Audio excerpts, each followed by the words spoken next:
आगे बढ़ेंगे। X MP Atiq Ahmad और उनकी पत्नी शाइस्ता परवीन की तरफ से योगी हुकूमत की तारीफ किए जाने के बयान पर योगी हुकूमत के प्रवक्ता सिद्धार्थ नाथ सिंह ने अपना रिएक्शन दिया। इलाहाबाद में मीडिया से बात करते हुए सिद्धार्थ नाथ सिंह ने कहा कि अतीक अहमद और उनकी पत्नी सीएम योगी से खौफजदा होकर उनकी तारीफ कर रहे हैं। सिद्धार्थ नाथ सिंह ने कहा कि अतीक अहमद और उनकी पत्नी की तरफ से योगी सरकार की तारीफ करने से अतीक अहमद के परिवार के खिलाफ चल रही कार्रवाई पर कोई असर नहीं पड़ेगा।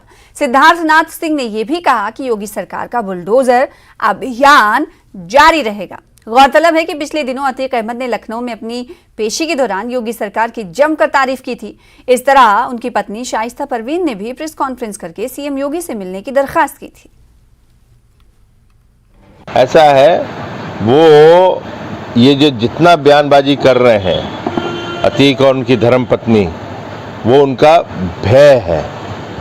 जो भय आ गया है ना, इसलिए वो तारीफ करने में आए हैं। ना तो उनके ऊपर उनको लगता है कि कार्रवाई कहीं कम हो जाएगी, ये गलतफहमी है। कानून अपना काम करेगा। जो उन्होंने गलत काम किए हैं उसकी सजा उनको भुगतनी पड़ेगी, क्योंकि ये योगी राज है।